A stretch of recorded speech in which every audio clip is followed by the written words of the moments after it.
I mean, this is a tough needle to thread for you guys because really, whatever you call it, a touchback program, like worker carve outs, MAGA is going to see this as amnesty. So, how do you thread that needle? And does bringing the There's base going along here? there will be no amnesty. I'm just telling you what again, the president's leading the change on this or leading the discussion on this. And we'll see what comes out of it. But How do you bring the you base know, along though on whatever but change look, it is here's if what it's people what you softer need to on understand. immigration? What you need to understand is immigration enforcement has always been controversial. It's always been emotional. My whole career. Now I've seen a lot of terrible things. Everybody has an opinion on immigration, but if they don't know what we know, they don't know what I know. They don't know there's no such thing as innocent illegal immigration. Illegal immigration is not a victimless crime. These people go through hell getting here. Many spend years paying off their smuggling fees. They're abused through the process.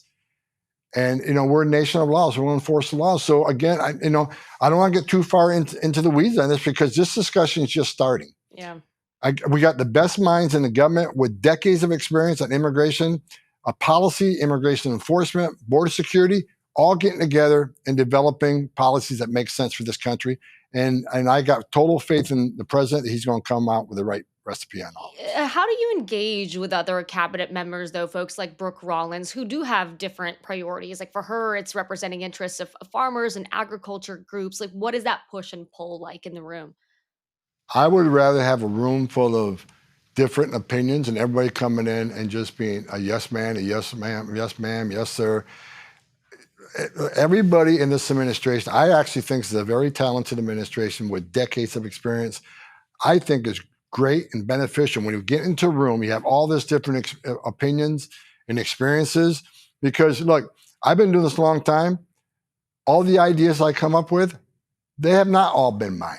I've sat in meetings and heard and had someone bring something up. I said, I never thought about that. Yeah, that makes some sense. Let's talk more about that. So having these people in the room with different opinions and different life experiences, I think it's beneficial because I think you come up with a policy that makes more sense and the American people can accept. Well, and we know that President Trump really likes to listen to a broad swath of people, take in a lot of views and opinions. We know one of the folks that has been talking to the president about this is Joe Rogan. He's pushed Trump to back off deporting workers who haven't committed crimes. I mean, should he be listening to Rogan or should he be listening to his base and folks like you on this? I think President Trump's the president of the United States. He's going to listen to everybody and form a decision. But people who say don't arrest workers, they don't understand the whole ugly underbelly of illegal immigration the way I do. They have not worked the border. They have not investigated organizations that move these workers in. They have not investigated forced labor trafficking. They have not investigated forced sex trafficking.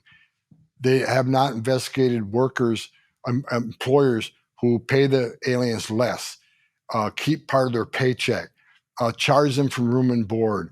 Women that are sex trafficking in the massage parlor are locked inside the massage parlor, not free to go. Their identifications locked in a safe. They're abused.